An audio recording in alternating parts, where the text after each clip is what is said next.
Exactly. Your story is one for the big screen, man. Well, man, You ain't no real pimp. Champagne Powell, Cutty Mac. Here we go, baby.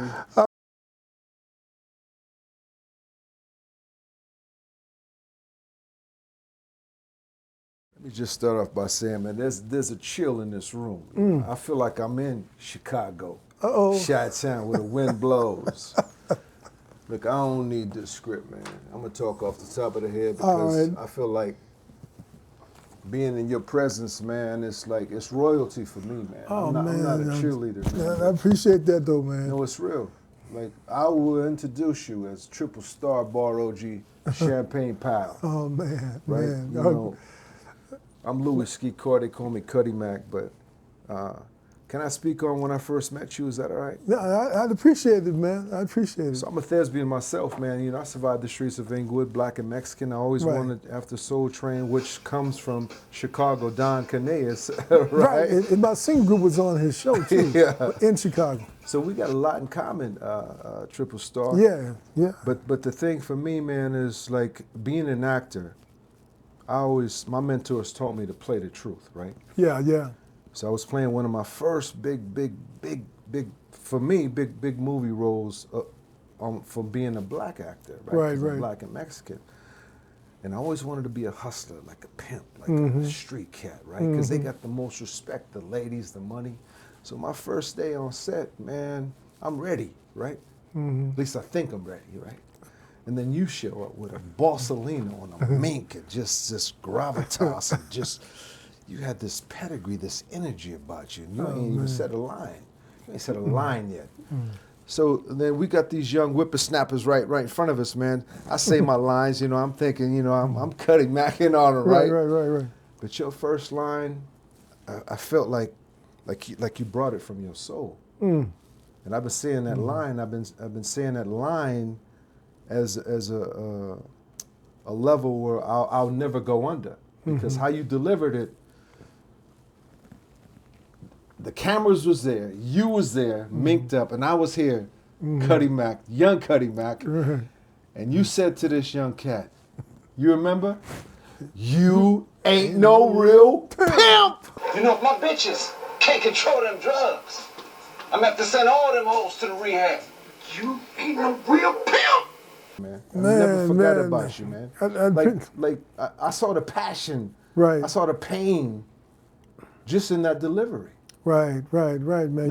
No, can you just explain, like, what brought you from Chicago, where the coldest gangsters? Only thing I know about the Chicago gangsters is Al Capone. Right. See, that's why I want to make this movie, man, because there's been no movie about the teenage gangsters, any of those organizations in Chicago that basically, as far as the numbers, outdid Al Capone. You're talking about organizations that are into 200,000, 300,000, are created by teenagers. That's amazing. But what brought me out here from there was my passion to be in show business, wanted to be a singer, and I also wanted to be an actor. When my singing group broke up, the only thing that was left was acting. I had the availability of the GI Bill, went to college, I paid for college. I was able to enjoy myself in school. Acting. I was acting in school, acting out after school. Doing community theater, just involving myself with a whole new community of young black people.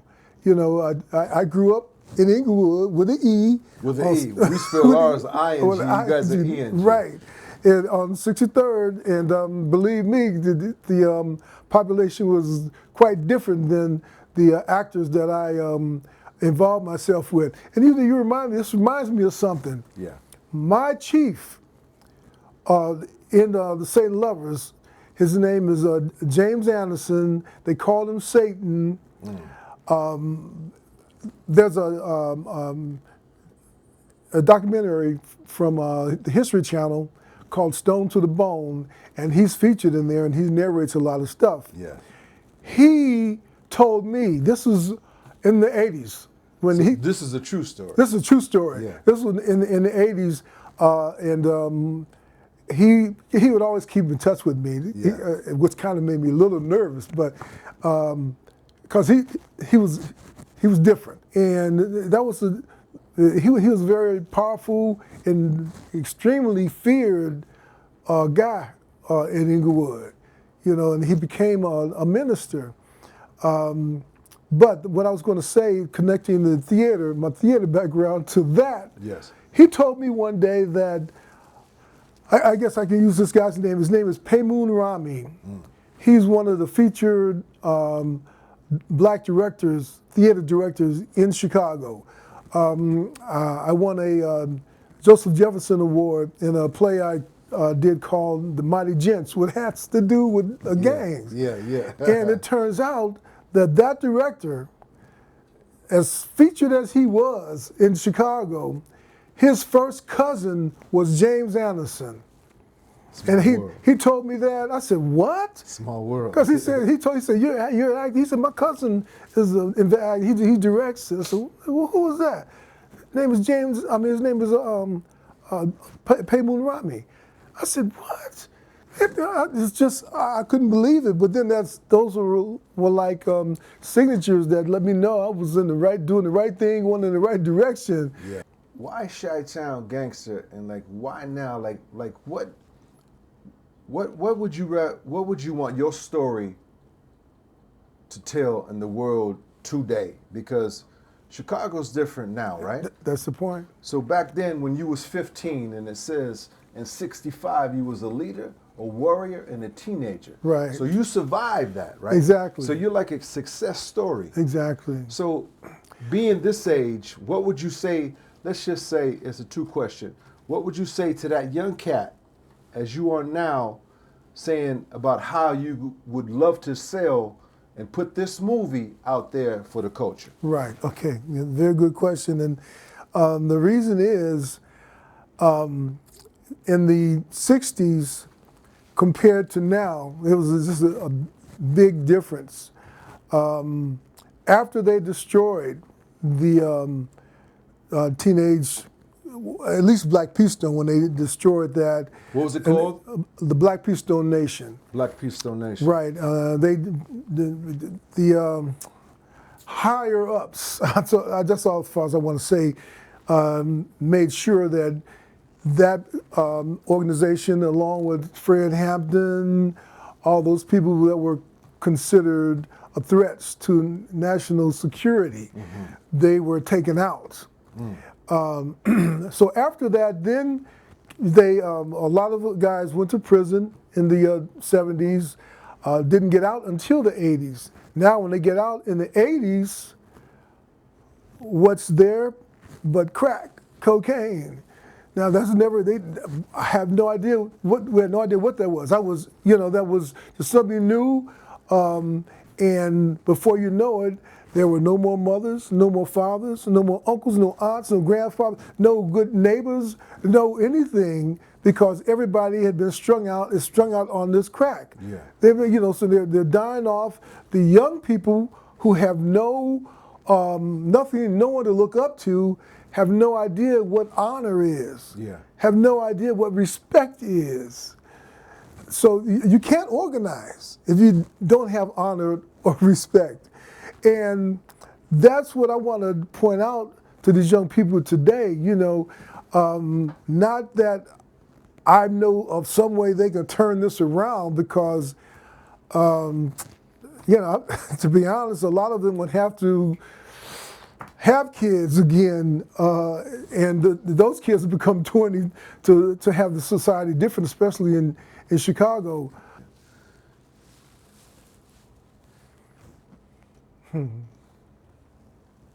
Is that you at 15?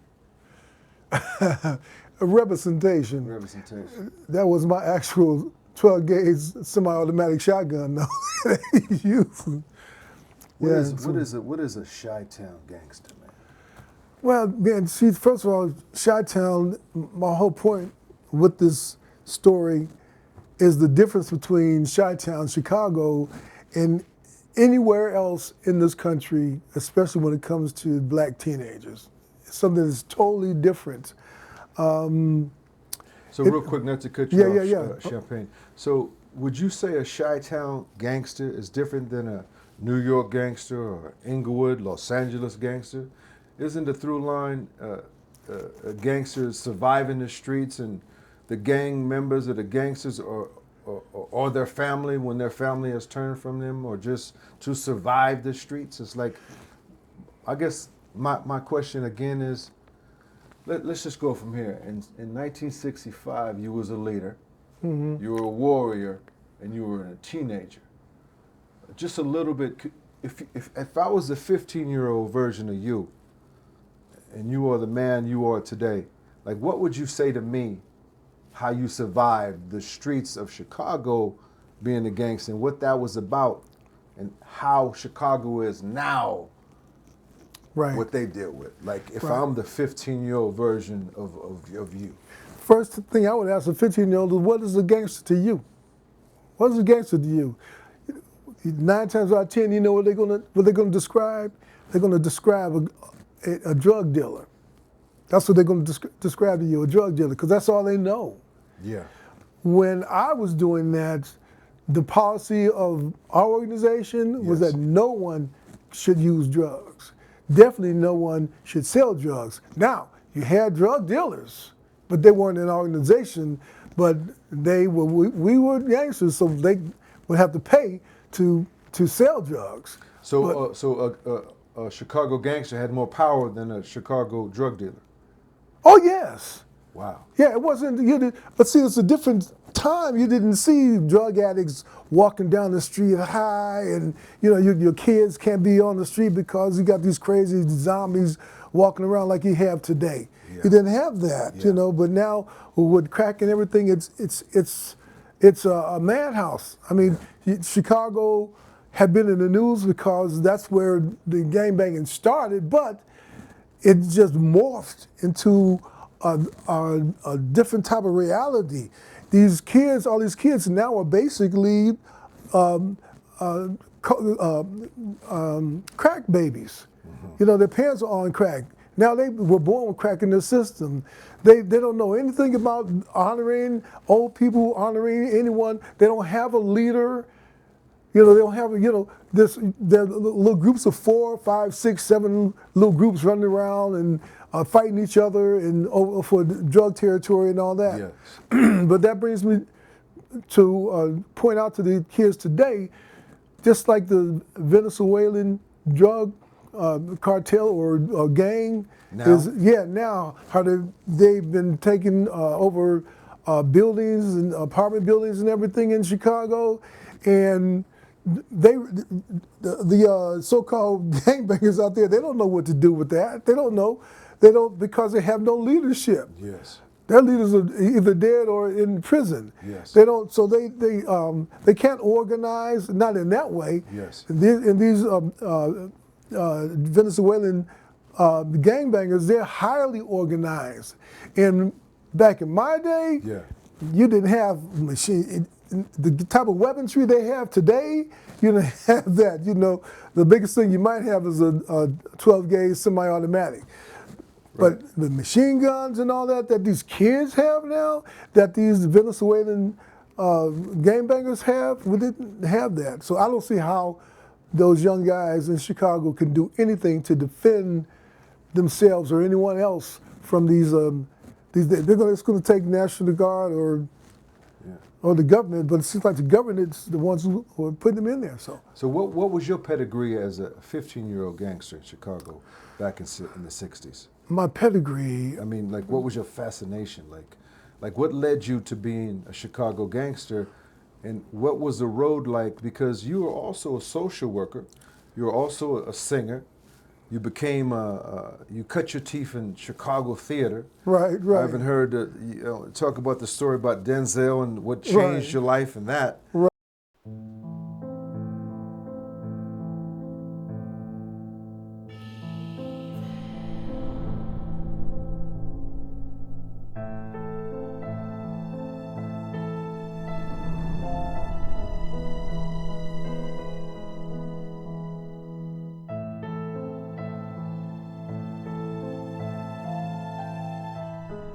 I feel like you're almost like not just a success story, but you're like almost you survive unimaginable odds, and you're like a miracle sitting in this chair, telling this story to put it out there in the world. But I think the world needs to know what was it like for you being a youngster, 15, 16, 17, 18. I don't know what year you went to did time, but can you speak a little bit about that? Right.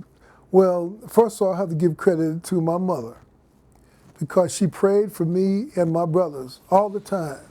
She prayed for me because I didn't have sense enough to,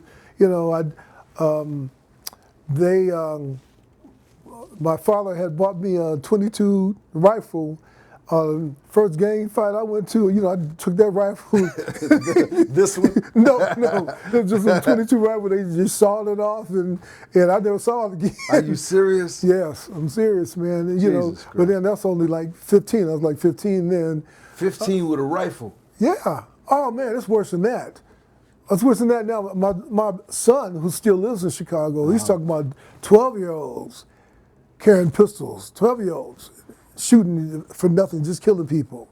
It's a maniac area now there in Chicago. Like what is a real Chicago gangster like back then? Well, back then, man, first of all, any Chicagoan is special if they've lived in that weather like that all their life, and the only reason they stay there is because they don't know any better. They don't. They can't see past They Chi-Town. can't see past it.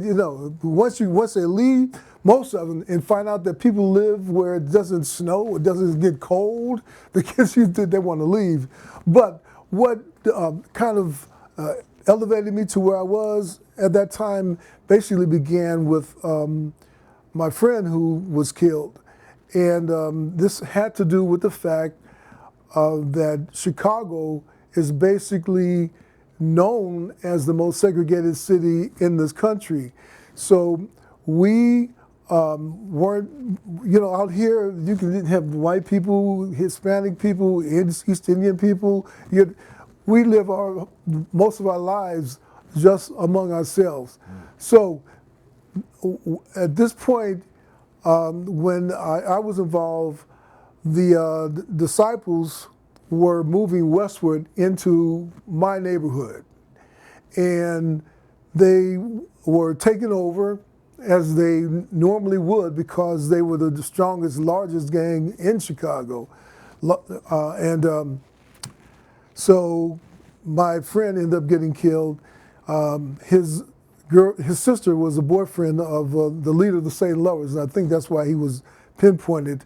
But anyway, is that a rival gang? The St. Lovers was a gang that I was in. Okay. Yeah, and the disciples are the ones that were taken over, and they were the ones who killed him. Gotcha. And so my whole thing was defending my neighborhood because they were shooting at me or shooting at everybody, and I just got tired of it. But when they killed my friend, and I said, no, St. Lovers are having a meeting. They're going to talk about this. We need to tell everybody in school, come to this meeting. We're going to this meeting. St. Lovers are having a meeting at 7:30. St. Lovers at meeting, the Sacred Heart. Be there, St. Lovers. And I'd say close to 200 or more students came to that meeting. And when they left that meeting, they were St. Lovers. Wow. So the St. Lovers grew, and the leader of the St. Lovers made me the leader of that group, which was called the 66 St. Lovers. Wow. The 66 St. Lovers. So that's how I kind of was pushed into that position. And I didn't campaign for it or anything like that. Moon just told everybody, this is your chief, and he just told everybody how everything was going to be. No, but you're also a singer. Also a singer. So were you also singing as you were a gangster? At near the end of it, after I got out of jail. I was locked up. You can't just say after I got out of jail. I need to know. Right. You ain't gonna let that one fly by me, Right. Champagne. How'd you? And what age did you end up? And how did you end up in jail, man? I ended up in jail at Did they catch you with the sawed off, baby? I mean, what happened? No. You know, there were people that got killed, and not only I, but other state levels were arrested and tried for these murders, and so That's wild. it just, you know, I spent 15 months in the county fighting that. What age? At 15? No, I'm sorry, 18. 18? Yeah, at 18. In the county, 15 months. Right, and when I got out, I was 19 when I got out. Oh man! And that was, I was working part time at Ralph's Supermarket when I was 18. That's man. gangster though, man. Right, man. You know, and that was considered like the worst jail in the country at that time. So when I got out, actually in the jail while I was there, they had a show tier. What is that? Show tiers where everybody who has a talent, singing, dancing, whatever, you would get 2 free nights off the tier to go to the chapel. You'd put together a show on your tier and go to the chapel. They had and guys that were in there that played instruments, were the band, and you went and did a show for the male inmates and the female inmates on another day doing the show. And so sometimes we'll be on the tier, you know, just harmonizing, get our shoulders together, get our steps together, you know. And so that was my first experience actually performing in front of people. And so when I got out, I found out that the Jet magazine had done a Jet magazine. Yeah, they had done a interview with Cook County Jail, and they were talking about me and another guy I was singing with. A friend of mine, well, the brother of a friend of mine, he came up to me. I don't know how he found me. Yeah. He said, "I saw you in the magazine, man. Did you singing? You know, well, I'm trying to form this group. You know, and I want you to join our group. You know." I said, "What?" I said, "Okay." So it was just 3 of us at that time. Me, his name was Lee McClinton. I don't care. It's Lee McClinton and Philip France. I don't think anything's wrong with me using their names because it's, you know, they didn't do anything illegal or anything like that. But Philip is now a minister. He's a minister now, a well-known minister in Chicago now. And so I started singing with that group. But at the same time, I was still chief of the Satan Lovers because James had put me in charge of that. James appointed you the chief? Right, when I was in the county with him. So he told me when he got out, he wasn't going to be around. He wasn't. So he I'm sorry. Yeah, no. Before he disappeared, he introduced me to what they called the family. It was like about 10 to 12 guys that had their own groups in the St. Lovers. And he introduced me to them and explained to them that I was taking his place while he was gone. He told those other... Right. Wow. Right. He must have thought highly of you. Man. Oh, he did, man. He did, because he you know, oh man, I don't want to start thinking highly of myself about that, you know, because... No, but it's real. I mean, it's come from a real place. So, the question is, how did you earn his respect becoming that? I really believe that his attitude towards me changed once he came into the county jail, and as soon as he gets there, the whole jail's telling him about me and what I did to these disciples in the bullpen. Hey, can I ask you a quick question? Yeah. Because I've been knowing you for a few years. Right. Like where I'm from, we call it a squab. What do you guys call it? Like when you somebody says, "Hey, you want a squab? You want to go head up?" What do you guys call it? Get ready. Yeah. Humbug. Humbug. To me, that's like a dance, right? Right. You want humbug? So tell me about that story about the humbug. Okay, so I was going. So did you box? I mean, like. No, No, I wrestled. Well, you're a wrestler I first. was a wrestler. But So you know, like jujitsu skills. You can. it was kind of, you can call it, if you saw me wrestling, you would think it was jiu-jitsu. Right. Well, wrestling is the foundation, I think, of jujitsu. Right, exactly. So but was you good from the shoulders too, though? Right. Well, see, I had Lieutenant Robinson, who was a corner man for Muhammad Ali. Cassius Clay? Yeah, Cassius Clay. We named our son Cassius, right. man. That's right. I hear Love you, that man. boy, That's a great name. Changed my life, but go ahead. And he would periodically just come and give me jobs. You know, he'd give me a job to go on the yard in the big lawn mowers, drive like a big truck. You know, he let me drive that. You know, just give me something to do, and you know, it was fun. You know, and then he would. Show me about, he want to teach me how to throw a straight hand, you know, so I just throw a straight hand to me, how to turn my wrist and all that, you know, and he just kept me doing that because he knew sooner or later I was going to need to know how. Yeah. And wait, he would teach you the jab or the right?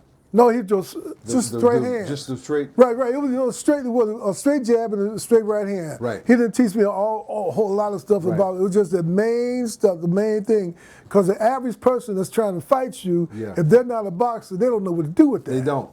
No. They don't know. So that was your go-to, that bing? Exactly. And see, and then what's the first thing they want to do is grab you. Because they can't control your hands, so they grab you, you know, and now they really messed up with me. Do you remember a certain specific moment when, if somebody was bigger, they thought was tougher, like you had to go head up with, that you might have used that on him? Oh, definitely. They're in the bullpen, the court bullpen, you know. Larry Davenport, he was the chief with his disciples. He came in there with like about 4 guys, and he knew who I was. And you know, he had the biggest one call me out, you know, say, "Hey, you want to?" I say, "Yeah, you can't say no." Can't say no. Right, you be a punk. Right, exactly. Be encouraging him, you know. So, but he thought he could scare me just because he was big, you know. And the first thing I did was what Danny showed me. I started throwing just a straight right hand, man. It met his mark, man. I said, "Whoa!" I said, "This works." That's the dope feed punch right there. This is dope. And so then he grabbed me. I said, stand and switch. And then his head goes down, boom, hits his head. And now he's halfway knocked out from his head hitting the ground. Yeah, of course. And so now my feet goes into action. I'm kicking him in his head and, you know, knocking his teeth out and really disabling him. But by you saying that, the rest of the cats, they saw that. They saw your pedigree. Yes. Just like when I saw your pedigree when I did that first movie with you, but that's a different pedigree because they saw what you can do. Now, once me growing up in Inglewood, when I first got elbowed and dude talked trash to me, right, I wasn't scared because in that moment I knew that I had to fight. Right. My uncle, he went to Vietnam. He says, "Mijo, you got 2 of these, just throw them, see what happens," right? So in that moment, even if I was scared, I still had to fight. Right. So in that moment, I earned the respect from everybody in the gym. Right. It seems like in that moment, you learned respect from everybody that was locked up with you. Right. But did you still have to fight dudes after that? Like, was there another one they sent after you? You like the Bruce Lee movies? Right. No, you go. Your turn. And you like, bing. No, he wasn't there. No. I had no more problems after that. In the county, you know, nobody bothered me. Yeah. So from then on, I carried a derringer that I got from James Anderson from Satan. I told Satan this, I need a piece, man, because I think this guy might walk up on me one day, you know. And he gave me a derringer, and he got a holster for the ankle holster for the derringer. So I kept that. And just in case this guy wanted to act a fool, which he never did. But one day I went into the bathroom and was taking my pants down to use the bathroom, and the gun fell out. Boom! It went off. Yeah, man, because luckily, thank God, it shot in another direction and didn't hit me, you know, but I picked it up, put my pants on and walked out of there. Yeah. Right. So listen, When I look at this book, it kind of looks like me when I used to dance on Soul Train. Right? But I'm sitting across from you, man, and I'm a little emotional because I've worked with you, and me personally, I always wanted to write a movie about my life. Now, you're sitting in that seat. I want to be sitting in that seat one day. Right. But sitting in that seat, like, what do you want to tell the 15-year-olds out there, Right. the audience out there, about a Chi-Town Gangster? Like what is your core audience? And Right. how do you affect them with your story? Right. Like, I know my story, that I procrastinated. I haven't picked up the pen. You not only picked up the pen, you got a finished product. How do you get to the finish line to Right. see a producer or a director says, man, we're going to put that out there? How would you pitch to that director your story? Maybe you want to hold it and feel it and vibe it. Yeah. I actually, my work as a social worker in Illinois and Los Angeles County plays a large part in it also, because I work for the Department of Children and Family Services, so I worked in child protection. So I work with a lot of teenagers whose parents were on crack, who had no one to care about them. They didn't know what love was. They didn't know what responsibility was. Wow. Some of them may have been with the mother and acting crazy, and but they didn't know any better. So I did try to play my role and do my part in trying to redirect a number of young people, which I have done successfully, because they've come to me years later thanking me for the direction I gave them. And that direction, basically, it's, for example, was with a teenager whose mother has no husband and there's no father in the home, explaining to him his responsibility. You want to be a man, you know what a man is, you take care of your mother. Yes. You take care of her. You don't cause her problems. You become a problem for somebody trying to cause your mother a problem. Yeah. That's how you be a man. That's how, and a number of guys, they have, those kids, they want to be a man. They want to do what a man or a male should do. Yes. And especially I let them know that, okay, your mother is a female. You take care of your mother. You protect your mother. And they were encouraged to actually do that. They had never heard that before. And they wanted to, because I would visit them at least monthly, sometimes 2 or 3 times a month, and follow up, and they would demonstrate, and the mother would confirm that these young kids, their attitude was different. Now, when it comes to this story and teenagers in Chicago, there are other additional components that have to do with being raised in Chicago that don't affect other kids, around the country.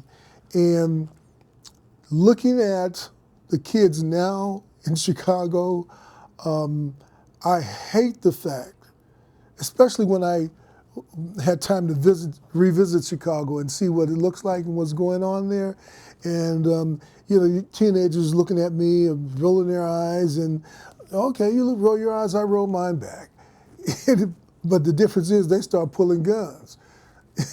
and luckily I have my son with me, and he explained to me that, no, they don't, I said, they're gonna shoot me because they don't know me? You say, yeah, Daddy, they don't know you. That's what he said, they're crazy. These kids out there crazy. So I wanted those people to know, even young people my son's age who were toddlers during this period, to see the difference between then and now. And I certainly don't have the secret to change the world, to change Chicago, to change, but you know, I want to submit something that will not allow this history to just dissipate and nobody knows it ever happened. That's deep.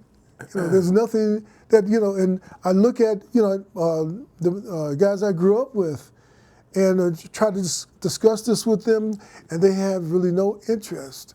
They look at this as a bad time. They look at this as a time that they do not want their family to know about, their friends, or anyone else to know about. But see, they should understand, they had mothers, they had uncles, they had aunts, they had role models that were professionals and not drug addicts. So they were able to be successful. But these kids now, they don't have anything. They don't have that. And I don't know if this book can grab a kid and make them, but I do want them to know that teenagers were able to organize themselves Yes. in great numbers and conduct themselves as many adults. they were young, but they were behaving and involved with adult issues. And I look back at it now, when I was 15 and 16, I didn't think I was a kid. I didn't think that. When I was 15, I thought I was an adult. I see you over there at Triple Star Bar reflecting about everything that you put in this book, The Chi-Town Gangster. You know, my read on this, man, it's emotional, but you know, kids today, man, they don't really listen, you know. I did an episode of, not to cut you off, I did an episode, Chicago PD. I had to go out to Chicago. I spent 7 days there. My son, he loves drill music. And that's everything that's going on in Chicago right now. What kind of music? Drill. It's called drill music. It's like hip hop, right? I never heard of it. I never heard of it. Because I haven't been to Chicago in a long time. You're from Chicago, right? It wasn't out there. So then. my son says to me, Pops, can you go down to O Block? Oh, see, that didn't exist when I was. And they got there's a portrait of a rapper named King Von. They idolize him. He was murdered in Chicago. Murdered. My son, the generation, they look up at that like that's cool. I'm like, dude, that dude is murdered. Right. You want me to go down there to O Block, take a picture in front of that, walk in O Block with it's like murderous row. Right. Was I scared? No, but I wanted to prove to him, son, this is the real deal. Right. He was this a is disciple. real Chicago, He was right? a disciple, right? I don't know what he was, but I'm I saying, think so. that's what I'm saying to you. When I asked you the question, Champagne, Yeah. like my son, they're infatuated with drill music. They're infatuated with gangsters. They're infatuated with all this stuff. That's like these young cats. If you change 10 or 20 of their lives, they might come at you and try to murder you for that, right? Yep. So what does that mean to you as far as this? Like, why this? Why now? Why this story? Why do you want it to be told? I don't know. But you do know. Well, okay. I got a good guess, right? It's not no guess. It's what you survived. It's what you lived. Yeah, that's true. But I don't know the effect of that. It's like medication that hasn't been tried yet. And so is this medication going to work on these kids or is it not? Is it going to backfire or whatever? What is it really going to do? The medication? Yeah. I gotta go back and forth with you respectfully because yes. Is this the medication? Yes, this is experimental medication. But it's the truth, right? But it's the truth. It comes from your Yes. true life experiences, right? Right, yes. Well, I would say, by knowing you, I would say, let the truth be out there. Right, and they can deal with it. They come into a theater, it's going to change. The person next to them, next to me, it's going to change their perspective. Right. They're going to have, walking out the theater, you might change one cat. Right. But Right, that's I coming believe from that. you. That's coming from Champagne Powell. Right. Because you are a success story, and it's all in here, all in this Right, pages. right, exactly. It's But why? how- Why Champagne? Why? Why this? Well, because there's no information out there. Spike Lee made a movie, what? Chirac? And what was that? I mean, everybody is. As a matter of fact, they shot a portion of that movie in my house where I grew up. My son was an AD I didn't on know that. that. Yeah, I and didn't know that. they shot a portion of that movie in my house where I grew up. But the feedback from Chicago was they were upset with Spike Lee about Yeah, that I because understand. the images had nothing to do with Chicago. Yes. All they were like the images of California gangbangers and stuff. Yeah. Chicago, they didn't dress like that. They didn't do so. Those kids in Chicago haven't seen themselves. No. And they haven't seen a story like Right, this. and they have never seen a story like this. You go to a movie, you see Chirac, or you see the Warriors. I don't know if you remember that course. stupid movie, right? See, now what is that, a joke? That was like a cartoon.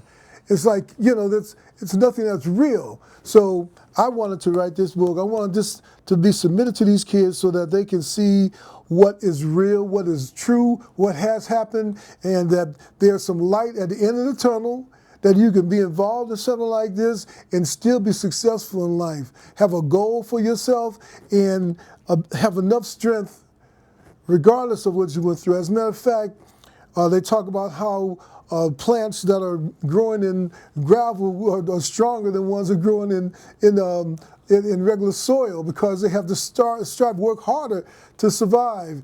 That the harder you work to survive, the better you're going to be if you have the right goals, to seek the right goals. So you do have to separate yourself. This character, he had to separate himself, he went to the military, whatever it took. He separated himself from that environment, and today, I've written a book about it. Everyone I've grown up with that was involved with this, none of them had any interest in writing a book about it or talking about it. This is history, true history that would just dissipate. That I would just simply get older and say, oh man, I wish I had, and so that's why I did this. So yes, this story was based off of my history in Chicago as a teenager, as a gang leader and all that. And this story, like I said, I wanted to demonstrate that you can be successful in life and have a journey like this that you can learn from and become stronger. I believe that I was a strong social worker because I'm from the areas even worse than the clientele I was servicing.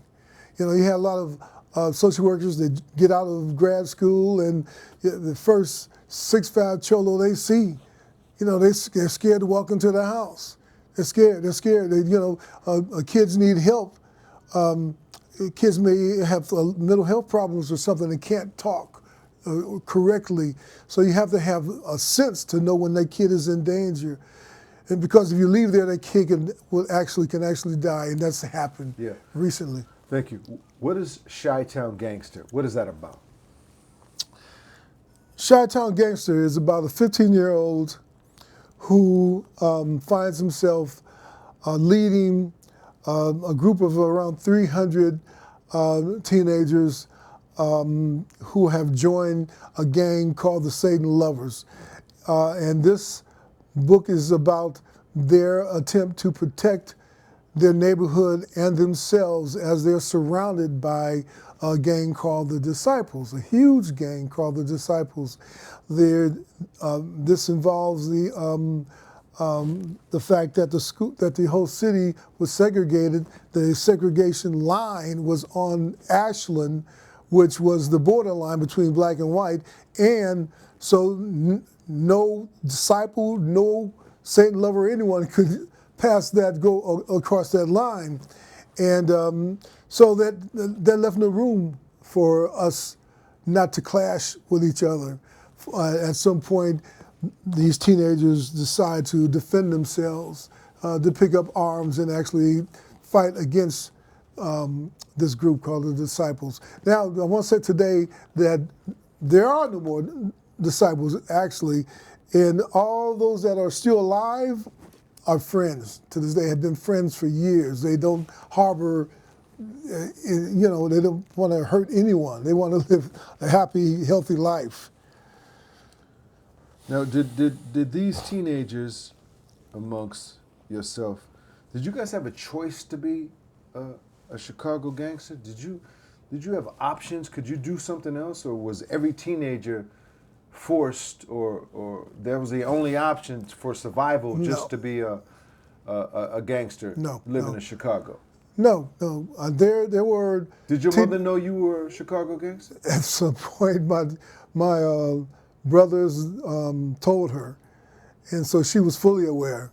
So she knew what her son was. She knew what her son was. Now, did moms pray for you as She far as prayed you all the being time. out there? Yes. You think that might have helped save you a little bit? Oh, I guarantee you it did. So a lot of that prayer and you being a survivor of that time. Right.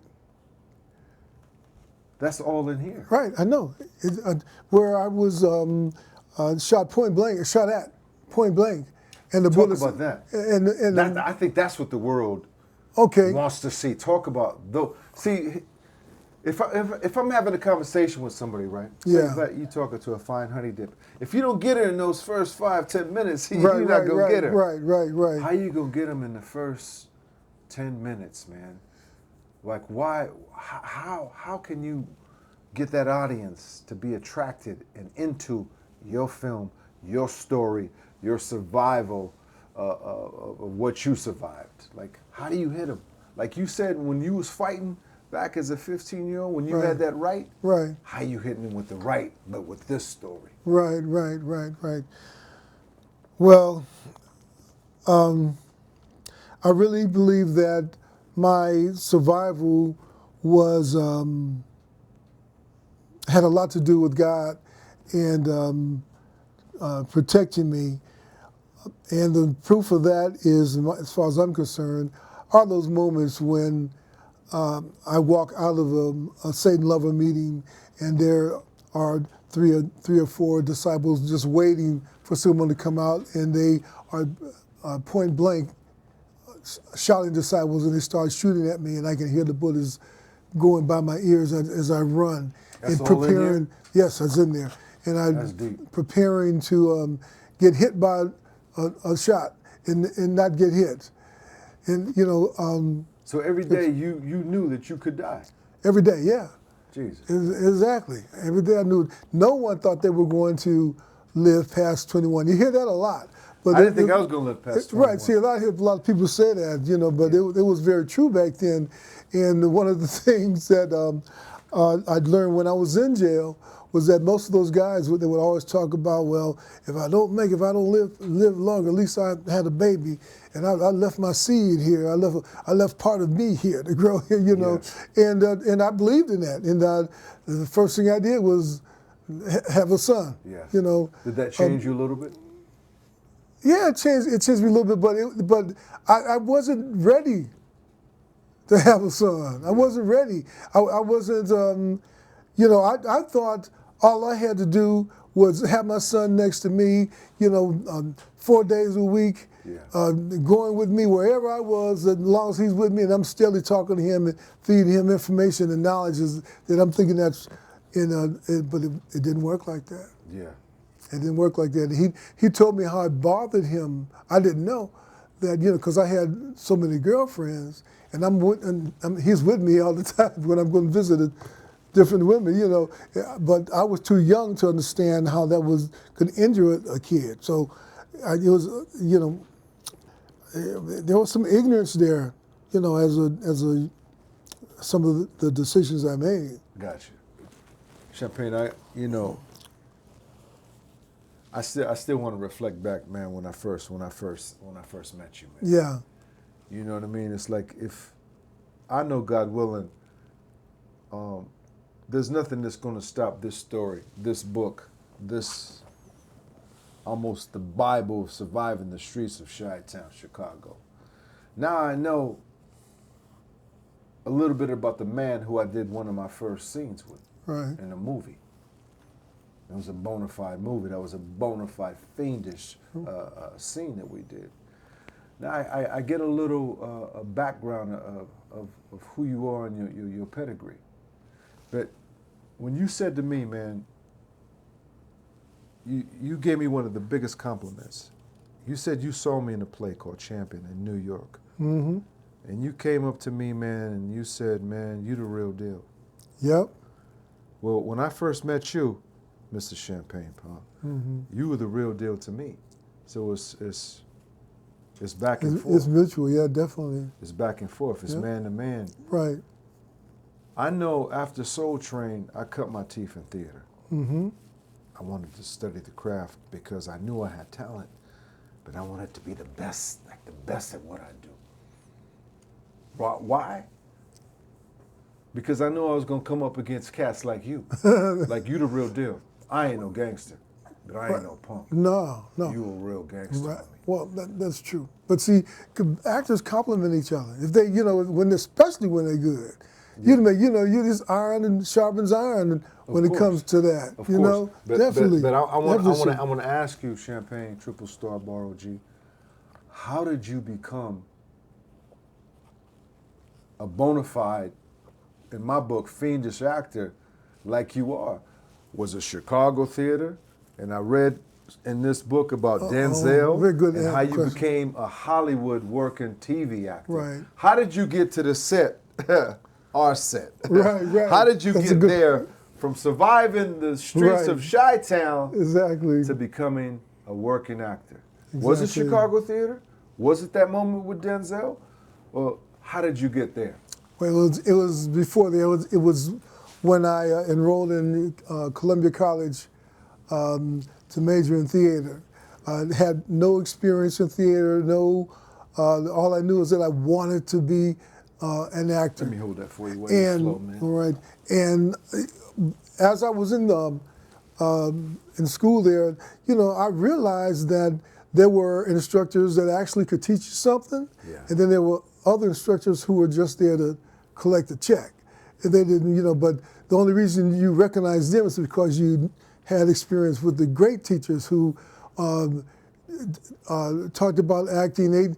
They would start off with an actor prepares and talk about Stanislavski and all that, and then working with people like Joe Mantegna. I can go to an actor prepares, and I could revise it. And I said, "Oh, this should have been number one. This should have been number two. This is the third thing you should learn right here." So I had a chance to act, in school and in community theater ongoing. I was doing 3 or 4 plays a year. I was auditioning for everything, right? So I wanted to act all the time until eventually there was some work. It just appeared to be a waste of time, but it really is no waste of time. But some productions were better than others. Yeah. But I always practiced what I was taught. The techniques that I was taught in the intention, emotion, memory, all these different types of techniques, I would practice them every time I was on stage, every time I would, until I was comfortable. And I realized that you work this until it becomes such a part of you, you forget it. Yeah. And it's, you just apply it because it's there. It's like you don't remember, okay, I have to figure out what my intention is. What do I want? What is this? Why am I walking over here? Let me think about this. Yes. See, and but you have to get to the point. The great example actually is Denzel Washington. It's like if you think about it, Yeah. Denzel Washington is, okay, if you compare him to Bruce Lee, in Bruce Lee in his martial arts, Yes. Denzel Washington is a Bruce Lee times 10 or 20. Yes. Because he's practiced these moves in so many, he's worked with so many A-class actors Yes. that, and like I said, iron sharps iron. He's learning something every time, and he's been doing this for years. So this is such ingrained in him so deeply. He gets a script, and who knows? I don't know, he looks at it, maybe just inhales it or something, and then just comes out, I don't know, but he has such skills that are so high that he is a phenomenon. Yeah. You know, to add on to that, not to cut you off, Champagne, you know what Denzel has that me and you have? We both come from theater. Right. Denzel did Othello at 22. Right. He's about to do Othello at 70. Check that. So when you have the foundation of theater, because in theater, as you can attest to, we learn how to break down a character. Right. We got him in 3 acts. Exactly. I was thrown into Shakespeare. That was my training. Mm-hmm. Much ado about nothing. Mm-hmm. Othello. Mm-hmm. It is the cause my soul. So if you can do Shakespeare, Right. then everything else is butter, man. Right, but you when you're applying technique, and that's a good example of when you're doing Shakespeare, you have to have technique to approach that stuff, to understand what the word you're saying and why you're saying it. Exactly. So there's no subtext to Shakespeare. Exactly, Yeah. Exactly. But So you were Shakespearean in our first scene I did with you. You ain't no real pimp.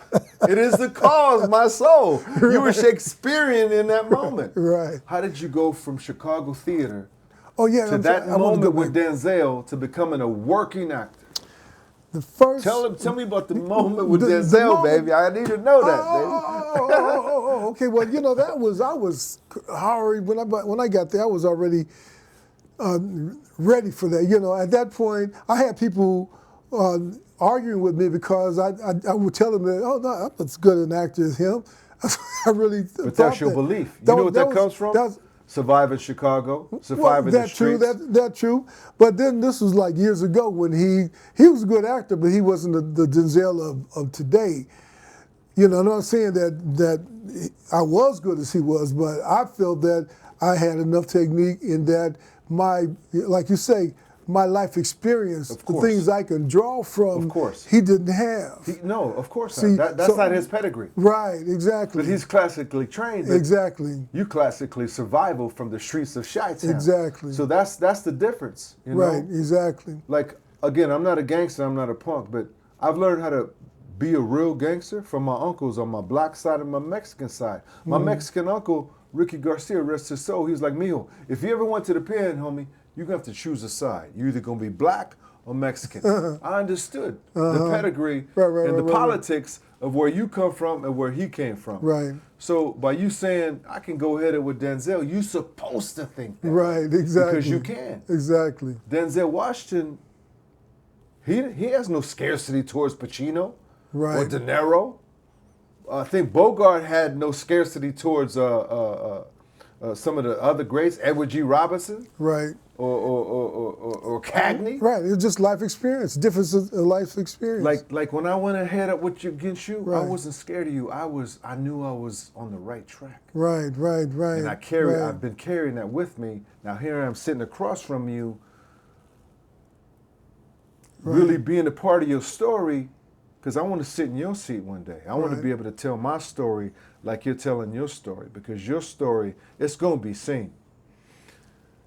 And if I'm not in this movie that you're doing, I'm going to call Denzel. We're going to come looking for you. No, you're the first one. If I have any say so, man. How's Hollywood been for you, man?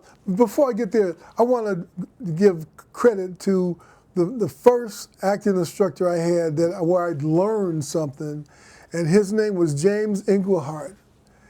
I think he left Chicago and he started working for Walt Disney or something. And Wow. when I initially moved to California, I did contact him, but there was some life experience. Well, my fiance had died, and I just lost track of him. But I did tell him that, you know, he was the first one to actually teach me something that I could use on stage, and I would practice what he taught. What was and intention. Story.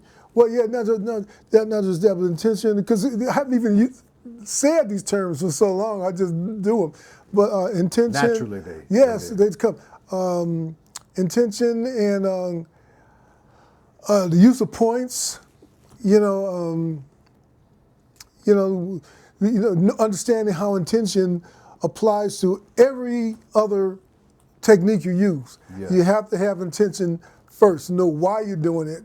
Then you can add another, think about the why I'm walking over there and what I do when I get there. Yeah. But him, and I'm just saying that after I had his class, and I went, and started doing theater in the community theater, and I was applying this stuff, and I said, this stuff works. Yeah. I said, man, it works. And then I felt so comfortable. Then I just wanted to do more and more theater and apply more and more.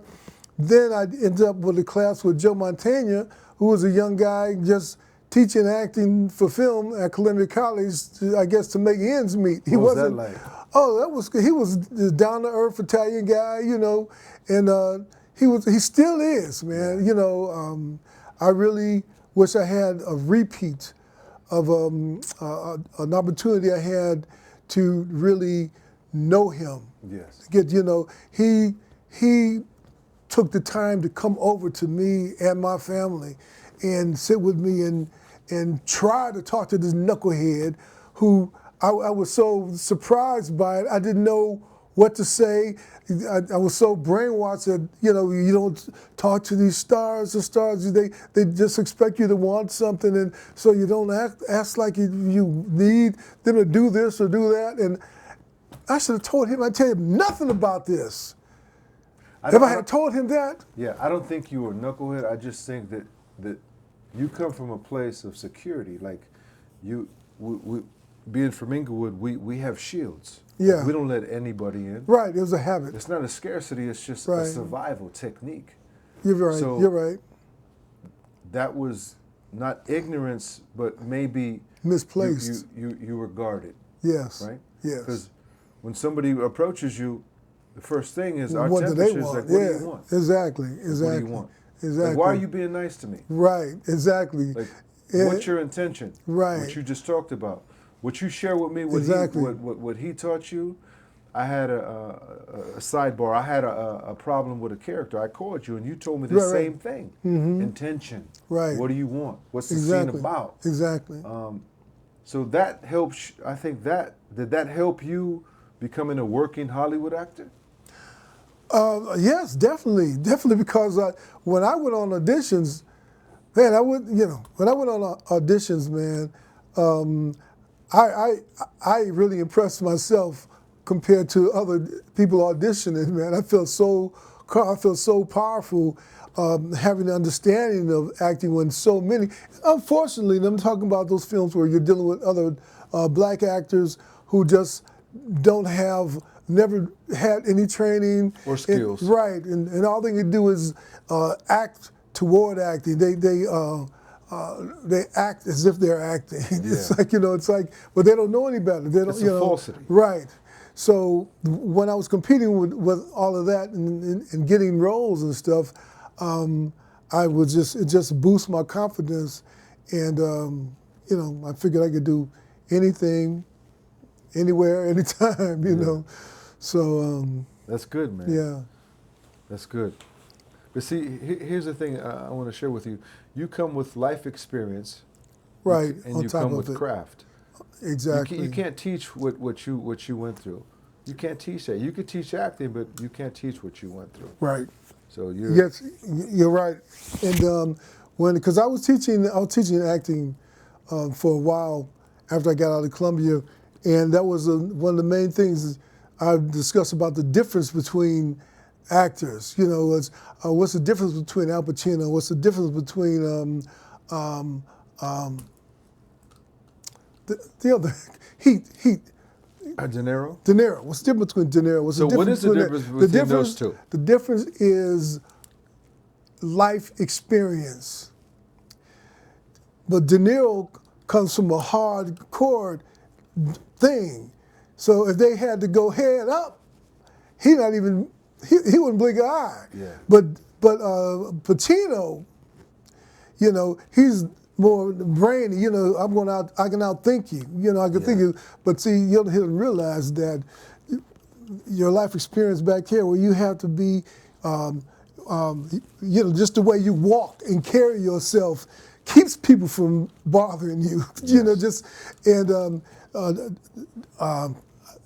Al Pacino, I would think, learned that late. So I watched Heat and I watched them work together, and you could just see where De Niro was far more comfortable when working with Pacino. It's like, come on, you know, it's like it was, you know. So yeah, life experience plays a big role in everything, actually, man. You know, it's because it's you draw from what you know, what you've experienced, and apply it to what you need to know now. So let's say Hollywood does this movie, right? Yes. Let's say the director asks you, can you give the 15-year-old actor, can you give him some advice playing this part in this movie? What would you say to him?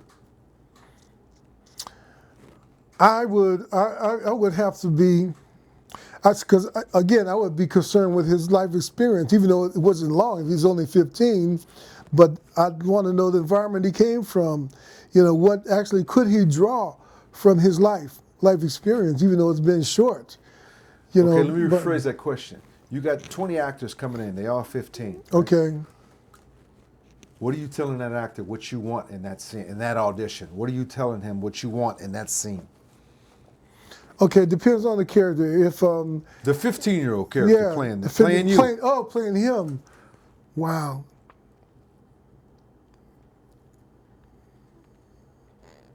That right there. Right. Say that right there. Right. Say that right there. What would you want? I would say, man, you know, you are walking the unknown, but you're not afraid of the unknown. Yeah.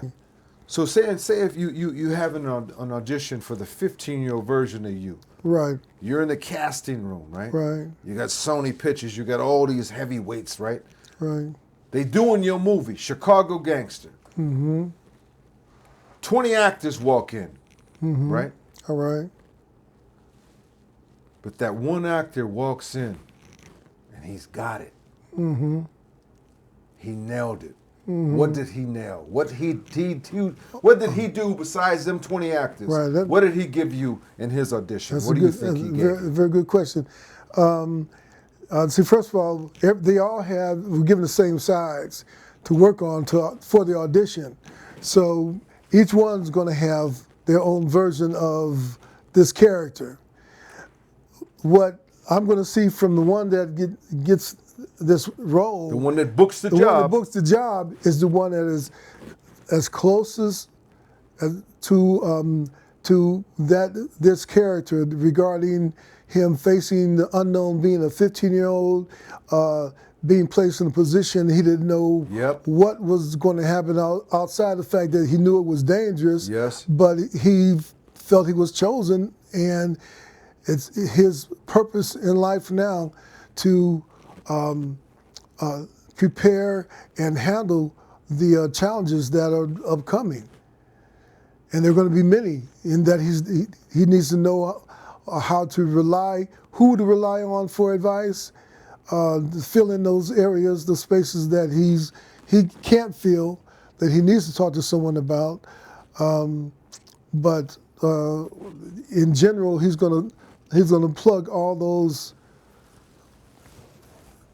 potholes that the other actors had and couldn't feel. But how did he book the part? How did that guy, that actor right there, how did he book that part? How did he book that role? Well, he booked that part because he lived it. He didn't just believe it. He was experienced lived it in that right. moment? He was able to apply his life experience in some form or fashion to what this character was experiencing. It was closer to this character than the other actors. So your character, this 15-year-old, was he brave? Yes, he was brave. Was he smart? He was smart, had a lot of common sense. Calculating? Calculating, yes. Calculating? Yes. Spiritual? Spiritual, yes. Was he a real gangster? That is a real gangster. Speak on that. Yeah, that is a real gangster. It's like, that's another thing that bothered me in regard to my reason for writing this book and defining what a gangster is, you know. You see movies of Al Capone and John Dillinger and all this, and they're called gangsters. But people know very little about the fact that Mayor Daley, who was the mayor of Chicago for years, came out of the Irish street gang. He and the guys he hung out with were all Irish street gangs, but the politicians used them to help them put them in power, and they began to obtain power themselves, and they all became politicians. But they began as street gangsters, controlling people, controlling money, controlling the neighborhoods, and all that. So the potential in becoming something that's good and useful is there, even though you start out not knowing, not being sure what you're doing, misled possibly at moments, but you learn that you have the right to believe in yourself and what your abilities are. That's deep. Yeah. How does this movie end? This movie ends, should I tell the movie? Yeah, why not? Because all I have to do is go to the last page. But the movie ends with CP escaping into the military because the police are after him. He had two cops that they kind of took a liking to him, and they kept trying to warn him because they could, just like Lieutenant Robinson did with this boy. They knew that he had a good heart, and they would try to redirect him away from that lifestyle, and they finally reached him, where he knew that he was going. He almost, I don't know. I guess I can tell the end. I don't know, this is good to tell the end. Well, you don't have to. But does it end like you want it to end? Yes, it ends like you want it. It ends because the ending was true. Okay. There are a lot of true facts and events in the book, in the story, and the ending of this book was true, even to the ship that he was assigned to, the USS Midway, which is now a museum in Santa Monica. I mean, San Diego. Can I ask you a personal question? Yeah. Are you still a Chicago gangster? No, it depends. My definition is yes. So once a gangster, always a gangster? Well, once you know some martial arts, you always know martial arts. Once you're a Mason, you're always going to be a Mason because you're going to know what you know. Yeah. So now how you apply that is different, like they have different, like I said, different definitions for gangsters nowadays. Nowadays they call drug dealers gangsters. Right. And these drug dealers believe that they're gangsters, and all they're doing is dealing drugs.